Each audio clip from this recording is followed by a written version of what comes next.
And what you make of the move today. I thought we might see some buying back in following the sharp sell-off yesterday. We appear to have seen some bargain hunting in the States. What happened here at home that kept sentiment so damp?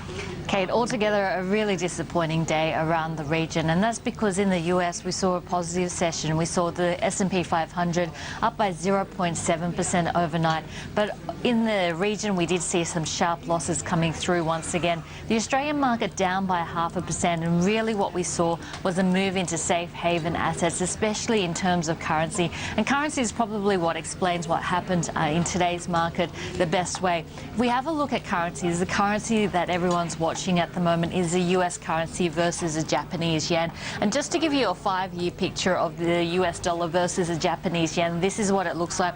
You can see that since we started quantitative easing, what we have seen is the US dollar weakening off as the Japanese yen rises. But what we've seen over the last year is a very strong negative correlation between what happens between the Japanese yen and the Japanese stock market. So I've just got the US dollar versus the Japanese yen on top, and I've got the Japanese stock market, the Nikkei 225 down the bottom. And if I try and just overlay the two, what you'll see is they pretty much move in lockstep together. So as the Japanese yen strengthens, the Japanese stock market tends to come down. Now, I can't get an intraday graph of the Japanese stock market, but I can get an intraday graph of the US dollar versus the Japanese yen and the Australian share market. So this is the US dollar versus the Japanese on top, and this is the Australian market down the bottom. And if I just go to try and overlay the two of them, what you'll see is that really we did see the movements lockstep in line with what was happening in terms of currencies.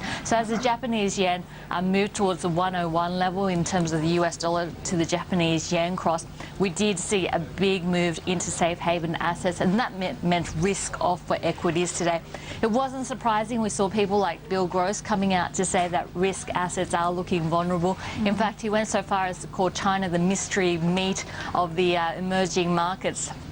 So that certainly didn't help, and we did see losses across every single sector. The only sector not making losses today was consumer discretionary, and this was really helped along by some of the earnings that we have seen coming out in the earnings season so far. We saw JB Hi-Fi up by about 3% and REA Group up by 2.2%, two companies in that consumer discretionary space that have already reported their half-year numbers. So, Julia, to you first off on this one, because it was a disappointment for shareholders today. We saw the stocks sold down, the profit disappointing. We've got the chief executive stepping down after only a year in the role. But what in particular do you think that shareholders were reacting to in that news, Julia? I think it was a double whammy. The news that the chief executive will be stepping down after just a year, and that we will see the CFO, Matt Baker, taking over the reins.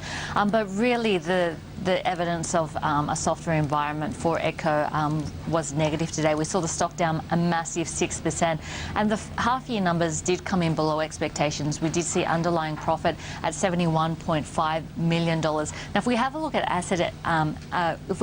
Echo Entertainment, it's 4 key assets. We do see the 3 casinos over in Queensland, as well as the one that we see in the Star in New South Wales. And if we have a look at the Star, we did see normalised revenue down by 3.9%, and the Queensland casinos normalised revenue was down by 6.6%. So a lot of negativity in terms of some of the numbers, and some of the things that we are watching may not be a positive for Echo Entertainment either. We know that they are planning some capex in regards to those Queensland casinos, so we are looking for Echo Entertainment to spend money in what's quite a soft environment for it at the moment. We're also watching the Queensland licences with a decision due mid-2015. Now, the wild card here really comes from Genting as a shareholder. There could be a potential partnership or a potential takeover, so that's a bit of a wild card for Echo Entertainment, but unfortunately the half-year report today quite disappointing. To you on another story that wasn't too positive today, and that was a drug company which has been sold down heavily because its only drug, is facing some major hurdles now. If we have a look at Acrux, this is a company which deals in testosterone replacement therapy, and it gets royalties from a drug which is called Axiron. And if we have a look at what's happening with this company over the last couple of sessions, yesterday we saw the shares down by 10.3% before going into a trading halt. This morning we saw an announcement by the company regarding a speeding fine that was issued by the ASX, but down another 8% today. And really this has to do with the US market, which is the biggest market for Axiron. And if we we have a look at what happened last Friday, we did see the Food and Drug Administration in the US coming out with a warning regarding testosterone therapies and the link between higher rates of stroke, heart attacks, as well as death in men.